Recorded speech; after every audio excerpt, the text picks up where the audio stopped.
और यहाँ बात करेंगे कि समुद्र से समृद्धि आत्मनिर्भर भारत की राह जो है वो किस तरह से आगे बढ़ेगी, और यही आज हमारी विशेष चर्चा का विषय भी है। इस पर हम आज चर्चा करेंगे अपने खास मेहमानों के साथ। हमारी विशेष चर्चा का विषय है समुद्र से समृद्धि आत्मनिर्भर भारत की राह। समुद्र से समृद्धि आत्मनिर्भर भारत की राह, और इस पर बातचीत करने के लिए दो खास मेहमान हमारे साथ जुड़े हुए हैं। हमारे साथ प्रफुल्ल केतकर जो कि वरिष्ठ पत्रकार हैं, संपादक हैं ऑर्गेनाइजर के, हमारे साथ जुड़े हैं। प्रफुल्ल जी, बहुत स्वागत है। हमारे साथ दूसरी वरिष्ठ पत्रकार दीपशिखा सिकरवार जो कि सीनियर एडिटर है इकोनॉमिक टाइम्स की, जुड़ी हैं। दीपशिखा जी, बहुत स्वागत है। प्रफुल्ल जी, अगर हम आपके साथ शुरुआत करें और समझना चाहें, जिस तरह से प्रधानमंत्री ने आज आह्वान किया कि चिप से लेकर शिप तक सबका निर्माण भारत में होना चाहिए, तो इलेक्ट्रॉनिक्स से लेकर शिपिंग तक की अगर हम बात करें, पूरी वैल्यू चेन, किस तरह से आपको लगता है कि ये जो आत्मनिर्भरता का एक आह्वान है, कितना सफल और सकारात्मक हो सकता है भारत में? कितना हम इस वैल्यू चेन को बनाए रख सकते हैं? कैसे लगता है आपको?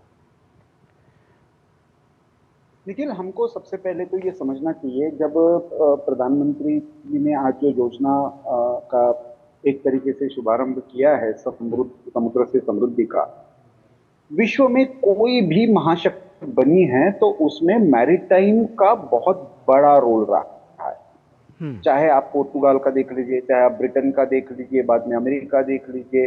तो और हम भी, जब प्रधानमंत्री जी ने जो आज कहा कि हम भी जब एक तरीके से विश्व में एक महाशक्ति के रूप में थे, तो हमारे व्यापार में इस समुद्री मार्ग का, मैरीटाइम का एक बहुत बड़ा रोल था। ये सिंबलिकली, मतलब ये जिसको प्रधानमंत्री कहते हैं कि विरासत भी है और विकास भी है। लोथल हमारी विरासत है और लोथल हमारा विकास की अपॉर्चुनिटी भी है। आज जिस तरह का माहौल इस सारे टेरिफ वॉर के इसमें बना हुआ है, ऐसे में ये एक प्रधानमंत्री ने एक नई पहल की है कि हमारा आत्मनिर्भरता का लक्ष्य है ही, लेकिन उसमें जो ग्रीन इकोनॉमी है उसके साथ ब्लू इकोनॉमी जोड़ना। ये ब्लू इकोनॉमी का, एक तरफ चिप का, हमने अपनी खुद की चिप डेवलप की, और शिपिंग का जो एक बहुत बड़ा सेंटर जो लोथल हुआ करता था, उसका एक तरीके से हम मैरीटाइम कॉम्प्लेक्स के रूप में पुनर्निर्माण भी कर रहे हैं। तो मुझे लगता है कि ये एक विकास की समग्र दृष्टि, जिसमें मैरीटाइम बॉर्डर्स का विकास, मैरीटाइम के साथ साथ जो ब्लू इकोनॉमी में एक तरीके से हम एससीजेड्स डेवलप कर रहे हैं उसका विकास, और उसमें फिर शिपिंग एक बहुत बड़ी इंडस्ट्री है जिसमें शिप बिल्डिंग भी होता है और शिप डिसमेंटलिंग भी होता है जी। मुझे लगता है कि जब कार्गो हब हम शिपिंग के सेक्टर में बनेगा, तो भारत आत्मनिर्भरता में नई छलांग इसके आधार पर लगा सकता है। और इसमें इस दृष्टि से मुझे लगता है इस परियोजना को देखना चाहिए। बिल्कुल। जब आप कहते हैं कि नई छलांग लगाने के लिए हम आगे बढ़ रहे हैं, दीपशिखा जी, जब हम जिस तरह से अभी प्रफुल्ल जी ने जिक्र किया और प्रधानमंत्री का की बात को कोट किया, दरअसल कि पहले के ज़माने में, ज़्यादा पुरानी बात नहीं, वो कहते हैं 50 साल पहले तक हमारा जो शिपिंग सेक्टर था वो मतलब एक अच्छी राह पर था, और अब वो 40% से घटकर 5% पर रह गया। किस तरह से अब इसको देखते हैं? मतलब जब जागो तभी सवेरा, अगर इसको इस लिहाज से समझा जाए, तो किस तरह से प्रधानमंत्री नरेंद्र मोदी के मैरीटाइम विजन को देखती, कैसे उसका आकलन करेंगे आप? देखिए, प्रधानमंत्री ने एक जो बात कही है वो बहुत अहम है, और बहुत ही सटीक तरीके से उन्होंने आज बात कही कि आत्मनिर्भरता जो है कितनी जरूरी है हर क्षेत्र में, चाहे चिप्स हो या शिप्स हो। और उन्होंने बताया कि किस तरह से भारत जो है एक समय में जो काफी आगे था इस क्षेत्र में, अभी उतना आगे नहीं है, काफी पीछे आ गया है। और हमको आत्मनिर्भर इसमें बनना होगा, क्योंकि हम इतनी विदेशी मुद्रा इस पर, शिपिंग फ्रेट पर खर्च करते हैं, ट्रेडर्स जो है अपना सामान बाहर भेजने के लिए या मंगाने के लिए, उस उसकी जो सेविंग है, उसका कितना डिफेंस में, अलग अलग क्षेत्रों में इस्तेमाल किया जा सकता है। तो मुद्दा ये है कि हम जिस तरह से बाकी क्षेत्रों में आत्मनिर्भर निर्भरता पर सरकार जोर दे रही है, और बहुत सारे क्षेत्रों में इस पर काम भी हुआ है, तो इस मैरिटाइम के क्षेत्र में, शिपिंग के क्षेत्र में हमको आगे बढ़ना है। और आपको याद होगा कि एक मैरिटाइम विजन डॉक्यूमेंट जो है 2047 सरकार लेकर आई थी। उसके अलावा जो अभी पार्लियामेंट का संसद का सत्र जो गया है उसमें भी कानूनों में परिवर्तन किया गया, मर्चेंट बिल पास हुआ। तो ये कोशिश ही की जा रही है कि सक्षम बनाया जाए और इस क्षेत्र को बल दिया जाए ताकि हम इस क्षेत्र में आत्मनिर्भर बन पाए। जी बिल्कुल। प्रफुल्ल जी, जब शिपिंग फ्रेट की बात होती है, 6 लाख करोड़ रुपए का उसका आंकड़ा बताया गया था, जो कि बहुत हेफ्टी है। तो अगर आप पिछले दिनों की तुलना और आज के लिहाज से उसको करें तो परिदृश्य में कितना अंतर आने जा रहा है? और इसमें मैं ये भी जोड़ूं कि राजनीतिक इच्छा शक्ति, दृढ़ राजनीतिक इच्छा शक्ति कितनी जरूरी है, क्योंकि जो विजन है, कोई कोई एक विजन होना चाहिए, फिर उसको यथार्थ के धरातल पर लेकर आना होगा। देखिए, मैं जैसे बता रहा था निखिल पहले कि चाइना, एक जमाने में चाइना के साथ सबसे बड़ी समस्या यही है कि चाइना को कोई मैरीटाइम एक्सेस डायरेक्ट नहीं है। इसीलिए वो चाहे पाकिस्तान के थ्रू, चाहे वो नीचे से इंडियन ओशन के थ्रू मैरीटाइम एक्सेस के लिए हमेशा जूझते रहता है। लेकिन हमारे पास तो नेचुरल एक्सेस है। अनफॉर्चुनेटली क्या हुआ कि हमने भी ये मान लिया कि शायद ब्रिटिशों ने हमारे यहाँ पे मैरीटाइम पावर के रूप में पहली बार, हालांकि ब्रिटिश स्वयं ये कह रहे हैं कि हम जब आए तब भारत ऑलरेडी एक बहुत बड़ी मैरीटाइम पावर था। लोथल से लेकर विशाखापट्टनम से लेकर पुरी तक भारत में हमेशा से एक लंबा, और उस समय तो चिटगांव तक हमारी एक मैरीटाइम शक्ति रही। किसी भी देश को शांति, स्थिरता, समृद्धि, इसके लिए मुझे लगता है कि इस मैरीटाइम पावर की, तो हमने पहले तो एक सागरमाला की परियोजना का विकास किया। अब हम जिस फ्राइट का सारा ये डेवलप कर रहे हैं, उसमें मुझे ये लगता है कि केवल हम अपने विदेशी मुद्रा के बहुत सारे ये बचाएंगे नहीं, क्योंकि आज बहुत बड़ा फ्राइट का जो खास करके शिपिंग कंसाइनमेंट का सारा जो कंट्रोल है, उसमें चाइना का एक तरीके से डोमिनेशन हो गया है। हम पर्याय लोगों को देंगे, खास करके ग्लोबल साउथ को। दूसरी बात यह है, मुझे जो लगता है कि हमने पिछले 6-7 दशकों में जो हमारे लिए इस क्षेत्र में जो संभावनाएं थी, चाहे वो लाइसेंस कोटा राज के कारण हो, जैसे प्रधानमंत्री ने कहा, या हमने केवल इसको एक इंपोर्ट के रूप में या केवल एक एक्सेस के रूप में ही देखा। हमने अपना इंफ्रास्ट्रक्चर, जहाजों को ये जो इंफ्रास्ट्रक्चर के रूप में मान्यता देने का ये जो नेक्स्ट जनरेशन रिफॉर्म का एक तरीके से निर्णय है इस सरकार का, मुझे लगता है कि एक महत्वपूर्ण निर्णय साबित होगा। और प्रधानमंत्री जी ने जैसे कहा कि हमारा एक ही दुश्मन है, कि हमारा परावलंबन है, दूसरों पर हम निर्भर है, यही हमारे लिए सबसे बड़ा एक तरीके से इतनी बड़ी जनसंख्या के देश के लिए एक तरीके से दुश्मन के रूप में काम कर रहा है।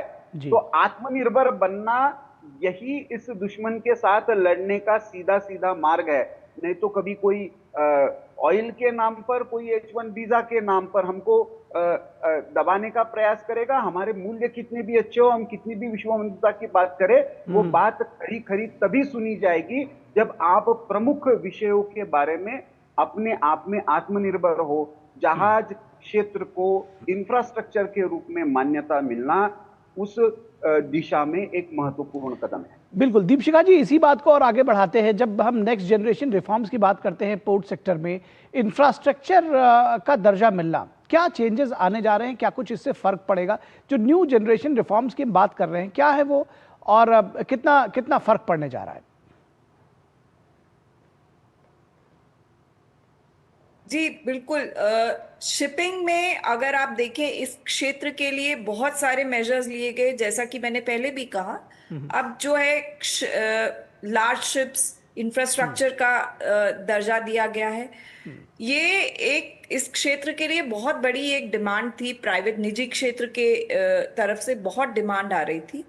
उनके लिए फाइनेंसिंग जो है उसमें बहुत कॉस्ट कम हो जाती है।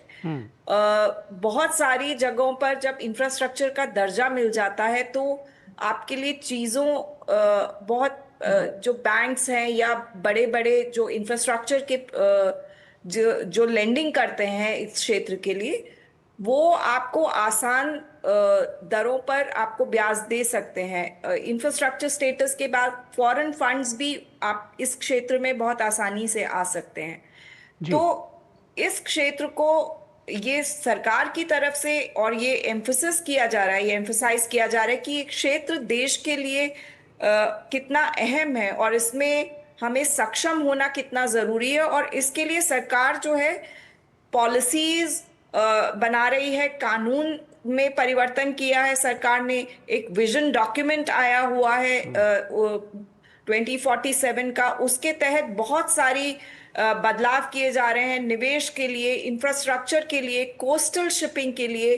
देश के अंदर भी इनलैंड वाटरवेज हैं। हमें पता है कि हमारे यहाँ बहुत सारी नदियां हैं, उनका इस्तेमाल जो है फ्रेट के लिए, लोगों के आवागमन के लिए बहुत अच्छे से हो सकता है, लेकिन अभी तक होता नहीं आया क्योंकि वहां पर इंफ्रास्ट्रक्चर नहीं है।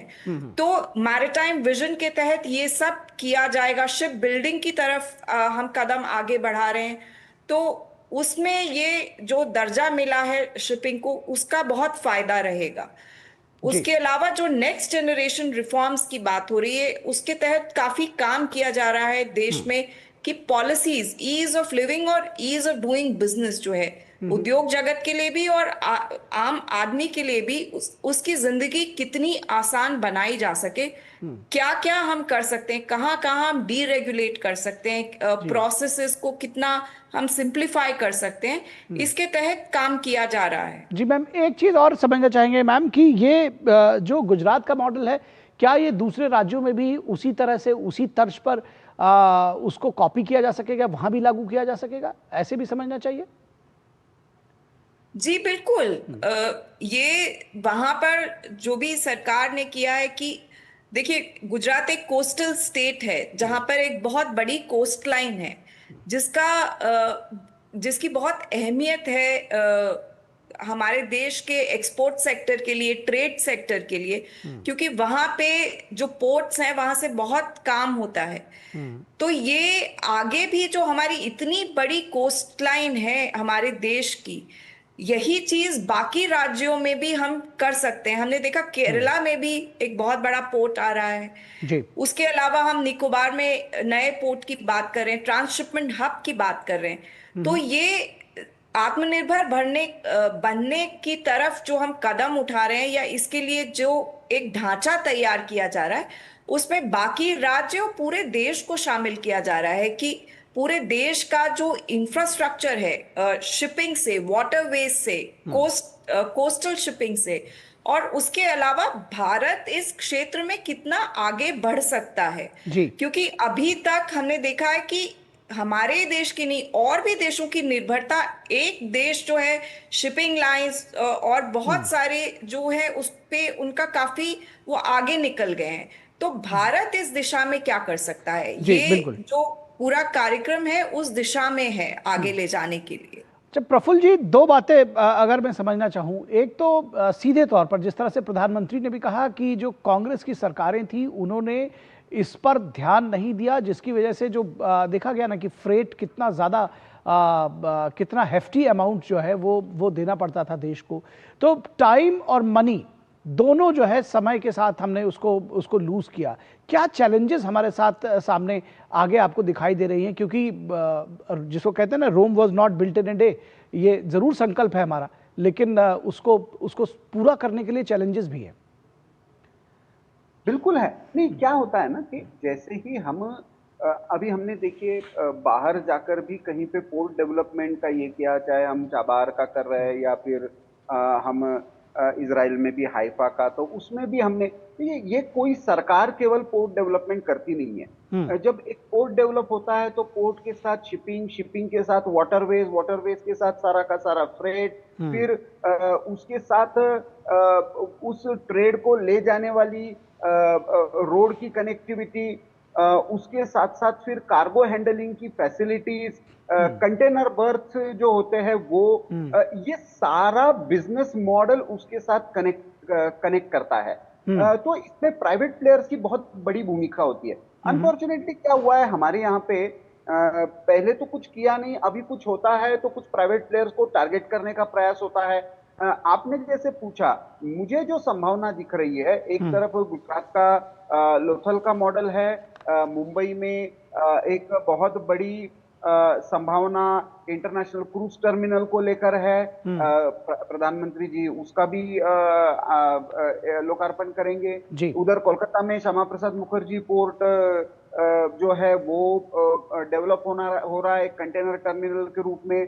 कार्गो फैसिलिटी के लिए पारादीप पोर्ट डेवलप हो रहा है। कामराजर पोर्ट है एन्नौर में दक्षिण में, वो एक बड़ा पोर्ट डेवलप हो रहा है जी। अब उसके सिवा बनारस और पटना, ये जिसको अभी मैडम ने कहा कि हमारा जो डोमेस्टिक एक तरीके से रिवर रूट से भी हमारे पास बहुत सारी संभावनाएं ट्रेड रूट को लेकर है, तो उसको भी हम एक्सप्लोर कर रहे हैं। तो ऐसे में मुझे लगता है कि जो एक लिथार्जी थी, अब हमको, जब हम कनेक्टिविटी की बात करेंगे, जब हम इंफ्रास्ट्रक्चर की बात करेंगे, तो अभी हम केवल रोड और रेल और एयर ट्रैफिक इसकी केवल बात ना करें, हम बेसिकली मैरीटाइम कंट्री के रूप में सोचे। हम तीनों तरफ से समुद्र हमारे पास है, हमारे पास बहुत बड़ा रिवर बेसिन के कनेक्टिविटी है।